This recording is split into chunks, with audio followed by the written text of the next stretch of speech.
Hi everyone, मैं doctor Seoni Pandit from urban प्रखंड मुजफ्फरपुर बिहार।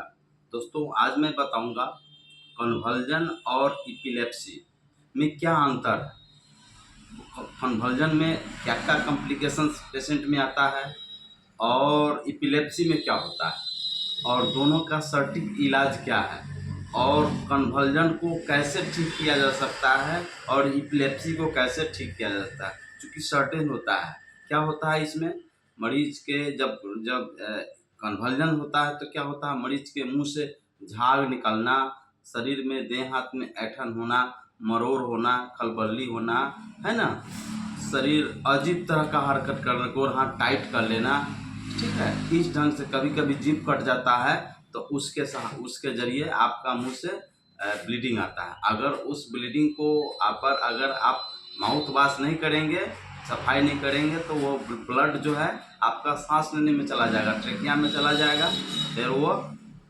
सांस नली बंद हो जाएगा, फिर उसका बहुत खतरनाक हो जाएगा उसके लिए। तो आज मैं कन्वर्जन और इपिलेप्सी दोनों में क्या डिफरेंसेस है, दोनों में क्या अंतर है, what is the differences of conversion and epilepsy. दोस्तों, टॉपिक बहुत इंटरेस्टेड टॉपिक है।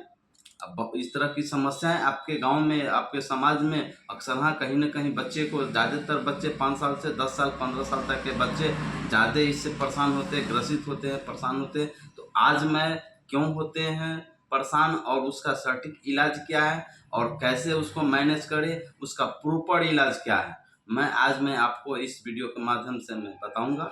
दोस्तों, अगर आप मेरे चैनल में नए हैं या फिर पहली बार हमारे चैनल से जुड़े हैं तो प्लीज़ लाइक करें, सब्सक्राइब करें और वीडियो को अंत तक देखें। मेरा उद्देश्य होता है बीमारियों से कैसे बचाया जाए, साथ ही साथ बीमारियों से प्रिवेंशन कैसे हो, रोकथाम क्यों, इसके लिए मैं वीडियो बनाता हूं और आपके बीच में आता हूं। तो प्लीज़ सब्सक्राइब करना और लाइक करना न भूलेंगे। चले हम बात करें कन्वर्जन। पहले कन्वर्जन पर डिस्कस करते हैं दोस्तों। तो कन्वर्जन में क्या होता है, कन्वर्जन ज़्यादातर 5 साल से लेकर के या साल, 1.5 साल, 5 साल से लेकर के 10 साल तक के बच्चों में कन्वर्जन होता है। कन्वर्जन में क्या होता है, मरीज के मुंह से झाग आना, ठीक है, गोर हाथ में कपकपी होना, है ना, मरोड़ होना, खलबली होना, अचानक गोर हाथ का टाइट होना, यह सब आपको लक्षण आपको देखने को मिलता है।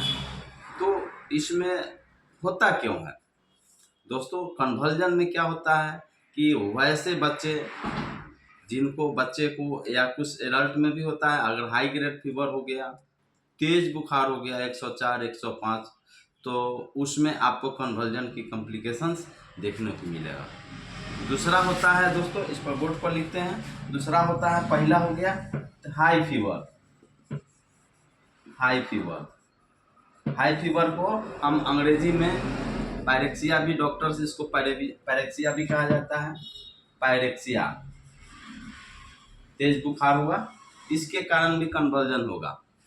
दूसरा होता है दोस्तों पेट में कीड़े। पेट में अगर कीड़े हो जाएंगे बच्चे को तो उसमें भी कन्वर्जन आएगा। तो एगो दूगो नहीं, और वह कीड़ा आपको बड़ा कीड़ा हो गया, लंबे समय तक कीड़ा के दवाई नहीं खाए हैं तो उस वजह से भी वह कीड़ा आपको मस्तिष्क तक जा सकता है या आपको पेट के जो इंटेस्टाइनल है उसको क्षति पहुंचा सकता है। तो पेट में कीड़े से भी कन्वर्जन आता है। तो कीड़ा का दवाई किसको देना है, बच्चों में वैसे बच्चे जब तक माँ का दूध पी रहे हैं, साल भर, 1.5 साल, 2 साल माँ का दूध पी रहे हैं, वैसे बच्चे को कीड़ा का दवाई कभी भूल से भी नहीं दें।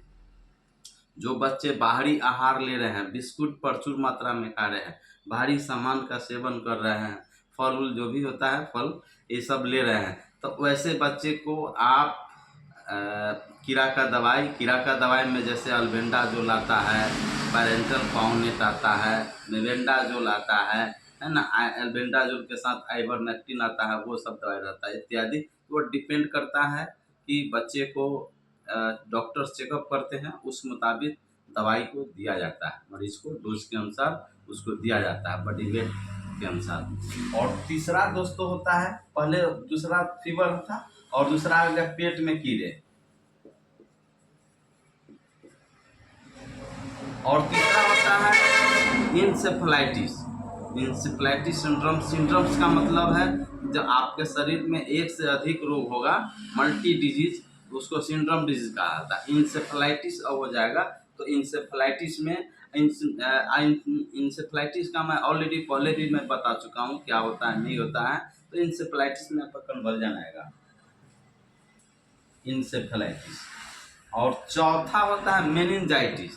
आपका मेंजियस जो आपका जो होता है मस्तिष्क का जो बाहरी परत होता है, कवर जिसको कहिए उसको, उसमें इन्फ्लामेशन होता है, उसमें जिसमें आइटिस लगा हो इसमें इन्फ्लामेशन होना, सूजन हो जाना, इंसेफेलाइटिस में आपको ऐसा मिलेगा। और मेनिंजाइटिस हो गया, इंसेफेलाइटिस हो गया। उसके बाद दोस्तों पांचवा होता है दोस्तों ब्रेन ट्यूमर। आपके ब्रेन में ट्यूमर हो गया, गांठ बन गया है ना, तो उसमें आपका कन्वर्जन होगी। जब उसका प्रॉपर इलाज होगा तो ठीक होगा। छठा होता है दिमागी बुखार, है ना, या दिमाग में टीबी होना, ब्रेन टीबी। ब्रेन टीबी कहिए, दिमागी बुखार कहिए, और उसमें आपको ऐसा देखने को मिलता है। अगर दिमाग में टीबी हो गया, उसका अगर प्रॉपर इलाज होगा तो फिर कन्वर्जन ठीक हो जाएगा। तो दोस्तों ये मैंने 6-7 ऐसा बतला। हाँ, एक दो और है जो कि मैं चर्चा कर देता हूँ। अगर किसी का शुगर लेवल घट गया तो उसको हाइपोग्लाइसीमिया कहा जाता है, और शुगर लेवल बढ़ गया तो हाइपरग्लाइसीमिया कहा जाता है। तो शुगर लेवल घट गया, बहुत कम हो गया, उसमें भी कन्वर्जन की कॉम्प्लिकेशंस मिलेगा।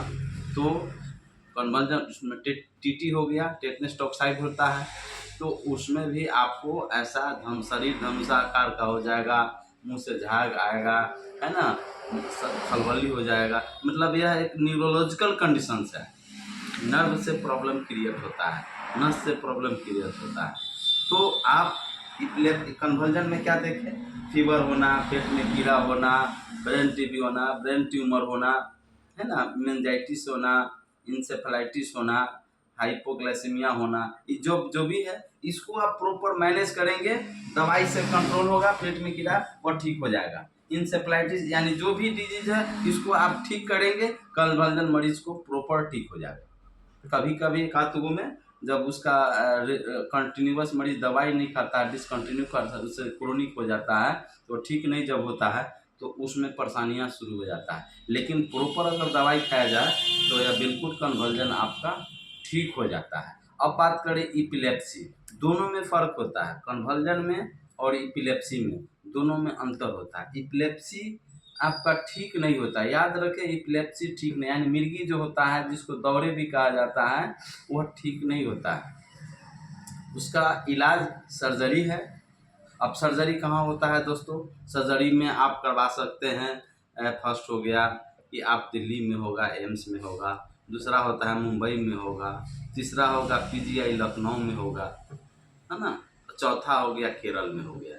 यहाँ जो ऑपरेशन होता है बात करने के बाद मेडिकल में, तो ये आपका ऑपरेशन आपका हो जाता है कामयाब, सक्सेसफुल, ठीक होने की संभावना ज़्यादा रहती है।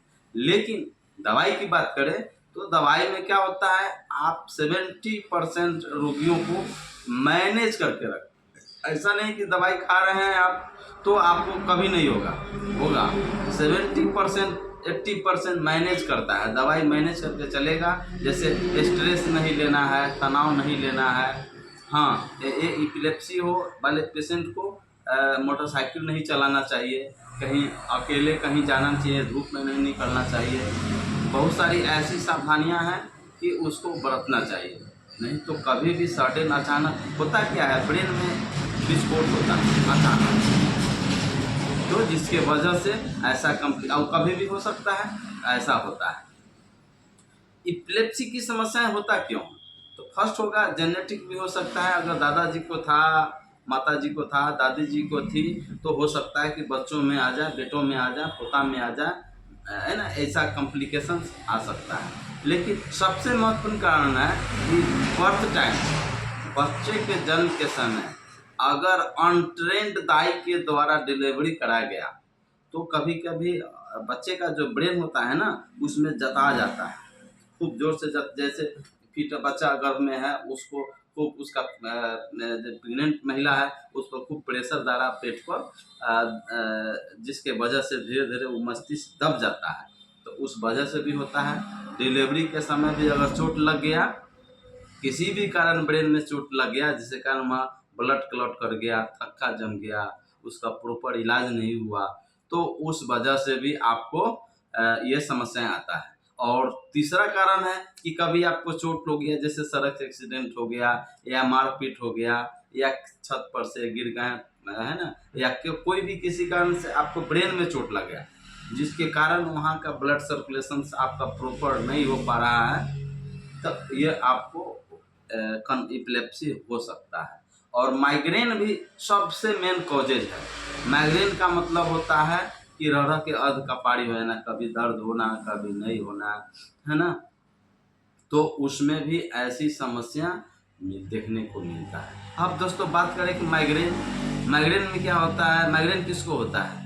जो परिवार में है ना, खुशियाँ नहीं देना, लोगों को अच्छी से बातें नहीं, खास करके पुरुषों की अपेक्षा महिलाओं में ज़्यादा माइग्रेन की समस्याएं आपको देखने को मिलेगी। इसका रीजन क्या है? माइग्रेन में सर में दर्द होता है, हमेशा सर में दर्द, रात में सो रहे हैं, दिन में रह रहे हैं, खा रहे हैं, पी रहे हैं, उठ रहे हैं, बैठ रहे हैं, चौबीसों घंटा। कभी कभी सर में दर्द आराम रहेगा, कभी कभी आधा दर्द करेगा, कभी कभी सर के पिछला भाग ऐसा करेगा, कभी आगे करेगा, कभी इस तरह से आप दवाई खाएंगे आराम रहेगा, फिर हो जाता है। तो ऐसा होने का वजह होता है कि स्ट्रेस लेवल उसका हमेशा बना हुआ रहना, घर से सम्मान नहीं मिलना, है ना, कॉन्स्टिपेशंस की समस्याएं रहना, बहुत सारी ऐसी दवाइयाँ हैं जो कंटिन्यूअस दवाई का खाना। अभी तो लोग गैस का दवाई प्रत्येक परिवार में लगभग देखेंगे तो आदत सा बन गया है, प्रॉपर इलाज नहीं कराना है लेकिन ये वो दवाई जरूर खाना है। तो ऐसी बातों को नहीं करें। अगर कभी इमरजेंसी आता है तो गैस का दवाई है खा सकते हैं, लेकिन बार बार ऐसा परेशानी हो तो आप डॉक्टर से ज़रूर चेकअप करा दें।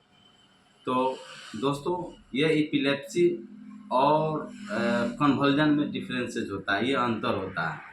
तो आपको मैंने अभी बात किया सर्जरी है उसका, जो सर्जरी आपको मेडिकल में होता है, अगर प्राइवेट अस्पतालों में कराते हैं तो उस पर 7 से 8 लाख रुपया खर्च आता है, महंगा इलाज होता है, जो काफ़ी परेशानी का कारण बन जाता है गरीबों के लिए। तो आप मेडिकल में करा सकते हैं, डॉक्टर का टीम होता है वो ऑपरेशन करते हैं, दवाई से आपका 70% 80% मैनेज करके चलना पड़ता है, स्ट्रेस लेवल को कम करना पड़ता है, प्रॉपर हाइजीन मेंटेन करना पड़ता है, बैलेंस डाइट लिया जाता है, और संतुलित भोजन को आपको नहीं लेना है, ठीक है। हमेशा प्रॉपर जो है आपको फ्रूट्स वगैरह लेना है, तीखा तेल मसाला नहीं खाना है ना, मीट मछली को अवॉइड करना है, उसका मोमोज हो गया, फास्ट फूड हो गया, जंक फूड हो गया, पैकिंग आइटम हो गया, ज़्यादा तीखा तेल मसाला हो गया, मसालेदार हो गया, तला हुआ भुजा हुआ सामानों को अवॉइड करना है। इस तरह से आप कॉन्स्टिपेशन को दूर रखना है। इस तरह से अगर ऐसा करते हैं तो उसमें काफ़ी सुधार आएगी और आप रहेंगे हेल्दी। उम्मीद करते हैं कि वीडियो यदि आपको पसंद आया होगा तो आप प्लीज़ लाइक करें, सब्सक्राइब करें और वीडियो को अपने ग्रुप में, अपने मित्रों में शेयर करें। मिलते हैं अगले दिन, तब तक के लिए आप लोग स्वस्थ रहें। जय हिंद, जय भारत। आप सभी को धन्यवाद।